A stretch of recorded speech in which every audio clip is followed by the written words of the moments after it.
It's always fun and exciting to do press before you play. How are you feeling? We're excited. We're very excited. It's our first time at Bloodstock. It's kind of a bucket list thing for us, so it's just a dream come true to finally get to play here. Do you have any personal association with the festival?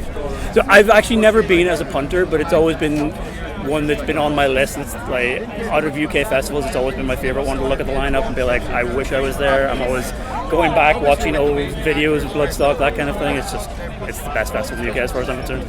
You feel well treated so far? They've been treating you well? Fantastically. Yeah. Everyone is just so happy to be here. Obviously, we've got a beautiful day, beautiful crowd, great atmosphere. It's just been great.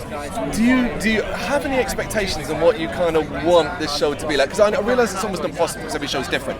But it is a festival. It is, as you say, very sunny, and it is filled with thousands, tens of thousands of people. Yeah. So do you have any expectations? I am just hoping that the crowd has a good time. We've got a great slot on the Sophie Lancaster stage, so I'm feeling good about that. I'm feeling like we're going to have a decent sized crowd, and I feel like people are going to have a good time, and that's all I really care about. If someone comes up to me afterwards and says they enjoyed the set, I'm happy. That's all that's going to matter, yeah? Yeah. They want people are enjoying it. We've already seen some big ass crowds in that tent this morning. I mean, it was a 11:20 burner were in there, a band called Burner, and it absolutely packed it out already. So the expectation is a lot of people are here for that good time. Have you been over there? Have you seen the stage? Do you kind of get a vibe of what? Yeah, I caught a bit of the last couple of bands that were on there, and it seems like everyone's just out to have a great time. It's something I like to see at festivals when you've got not the main stage. Sometimes you can see crowds that are kind of just there to see what's happening, not really get into it, but it seems like the crowd are really engaged, they're really enjoying the show, and I think that's something we're going to take advantage of. Did you have a look at who's playing around you, who you might be fighting? I did. We're going up against Hatebreed, yeah. Which obviously is a little bit intimidating. They're a very big band. But I think it's fine because we cover very different niches. We're sort of more in the dark, doomy kind of area. Hatebreed are obviously the hardcore, more modern sound, so I don't think there's going to be too much of a clash in terms of people who want to see us, people who want to see them. So I'm enjoying it. I'm kind of upset I don't get to see them myself, but such is life. Such is life. Yes, such is life. What are you doing? What do you like to do, particularly a show like this that's very important but still just a show as well? Do you have any particular thing that you guys want to do amongst yourselves to kind of get some prepared? So we usually take about 30-40 minutes before the show to sort of step out of the arena, really just clear the head and make sure that everything is going to go right technically, everything is going to go right emotionally, and that we're treating every show as if it's the best show we're going to play. And obviously this is one of the biggest shows we've ever played, so we're going to be treating that even more specially, I think.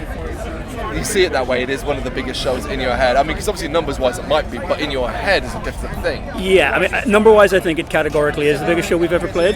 In my head, this has been a bucket list item for me with this band for probably 12 years. So it's that long. I've been always poking, being like, can we play Bloodstock? Can we play Bloodstock? And we've come close to it a couple of times and things just didn't work out. And this is the first time when we've had an album cycle and we've had the requests come in and we're absolutely thrilled. It's not through a matter of you have previously connected with Bloodstock and you've tried it, it's just it's not worked for either side, but now it did. Wow. Exactly. There's been situations where Bloodstock just didn't have the capacity, but they said we'll contact you if we get cancellation, that kind of thing. We've had the offer before, but we couldn't do it. It was just a series of unfortunate events, and then we kind of went quiet for a few years, so that happened. But now we're back. We're making some noise with the new album, and we are very, very excited to be here. It's all the momentum, right? It Exactly. is the momentum of that new album as well, which has been incredibly well received. Are you pleased with the overall response so far? I am thrilled with the response. I know every band has to say it, that the latest album is the best album, that kind of thing, but I truly do feel that with this album we have stepped out of sort of holding our inspirations as our main thing, and we've actually created our own sound. I think people are recognizing that. We find it hard to categorize ourselves sometimes, but that's a good thing sometimes. I'm very, very proud of the album and very excited to keep working on more material like it. I'm glad you are, because it is your most incredible work today. I'll speak for you. Thank you. You've got to be humble. I don't need to be. It is Darkest Terror's absolute beast, and genre-defying is the words we like to use. Genre-defying. Nobody wants to be pigeonholed, even though you inevitably have to be. What do you make of that sort of level of pigeonholing that also exists at a festival like this? An expectation that only these bands can play, but along come you, who are doing different things. Well, you might fit with certain genres, you also are doing different things. You stand out. Are you aware of that? Very much so, yeah. So we have often fallen into like the black metal crowd, the doom metal crowd. We're very much not a black metal band. We do have black metal elements where you could categorize us as a doom metal band, but we don't really fit in with other doom bands, you know. I think with a festival like Bloodstock, it's such a variety that doesn't matter necessarily. Whereas we've played some smaller festivals that might be purely black metal festivals, and we do know that we stand out. And sometimes that's a good thing. Sometimes it's not a good thing. Depends on what the crowd is looking for. But here, I think we fit in by standing out. Yeah, 100%. It makes almost more memorability because there's so many bands going on that even if someone who's never heard of you, for example, just walks by, pokes their head in, and they hit where you're doing a particular riff or there's a particular vocal line and all that, and it gets their ears, that's how tensions are grabbed, right?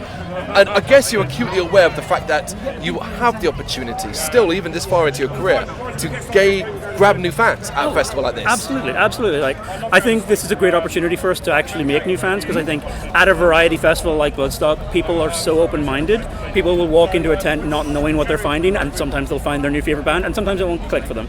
And that's a great atmosphere to have, and I think it's a great opportunity for us to show people what we are in a context where they're not expecting a black metal band or a doom metal band, they're just expecting something metal, and that is what we can deliver. And it is, again, as I said, another gig. I don't want to underplay the importance of it. It is another gig. It's not the culmination of a journey. It's the continuation of what Darkest Era do. So going forward, what plans do you currently have in the works to kind of, I know, because it's still very much focused on the album. We're still going to be working on playing live and doing as much as you can around that, right? Yeah, so we're hoping to hit the festival circuit pretty hard next year, but we are working on a new album. It's very much in the early stages. We took a long time with the last album, so I'm not promising any release dates, but we have started working on the material. There's also some little ideas floating around of maybe doing an acoustic album at some point. This is a little like side project on top of there, but for next year we really want to get out live, really want to be hitting the European festival scene as much as possible. You want to get over to Europe next year? Yeah, we have played in Europe fairly frequently. We do like Germany, and we do sort of mid-sized festivals there, that kind of thing. I am sincerely hoping that playing something like Bloodstock and hopefully having a great reaction to Bloodstock will open up to other Bloodstock-like festivals across Europe. I see you're thinking, okay, I get you gauging, because there is the Venn diagram is very, very similar. You call this your bucket list, right? Yes. This is going to be done then. So what's the next bucket list festival? If I'm being really ambitious, and I don't think it's a next year thing, it might be next 5 years, it would be Wacken. Of course. I think that's a really obvious one. I would love to Midgårdsblot in Norway. I think that's one that's very atmospheric and would suit us very well. That's a bit of a smaller one, but I think, like, honestly, the more I can get out to festivals, the more we get to play, the happier I am. So you will take anything, really? Like, you'll look at anything, so to speak. I don't want to sound desperate, but yes, we will. We absolutely will. You'll look at everything and everything possible. Yes. We still have a few. Well, how long we got? We got about 2 hours to leave? Yeah, we started at 5 p.m, so about 2 hours. 5 p.m, so it's about 2 hours. Do you get nervous anymore? Like, are you able to kind of internalize? I don't get nervous before shows generally. I have a funny feeling that I might get nervous before this one, just because in my mind it's such an important show, but ultimately that like pre-show ritual, just clearing the head and being like, this is just another show, we're going to go up and we're going to kill it like we do when we're playing to a small crowd, to a big crowd. I think that's going to make everything okay. Yeah, I don't want to even, I'm saying I felt bad, because I'm like, well, if I stop bringing this up and make you feel nervous. After that though, right, so the show's done, it'll fly by, hopefully you get a moment on stage to drink it in. Do try to do that, because so many people don't. So drink that in afterwards. Are you staying around the rest of the day? Are you going to be around the weekend? We're staying around for the rest of the day. We're not around tomorrow.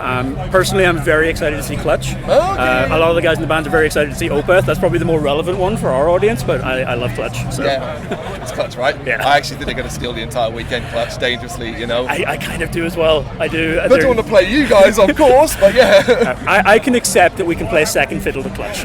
You know, I can accept that. I hope the show goes really, really well. I know it will. Thank you for doing this. Thank you very much. Thank you very much for watching. If you'd like to see more content like this, please consider hitting the subscribe button. It is gratefully appreciated. You can find us over at gbhbl.com, our full website, where reviews, news and so much more goes up daily. We're also on all social media platforms: Facebook, Instagram, Twitter, Threads, at GBHBL. Just search for GBHBL and you will find us out there. We also have merchandise on sale. You can access the shop via the website.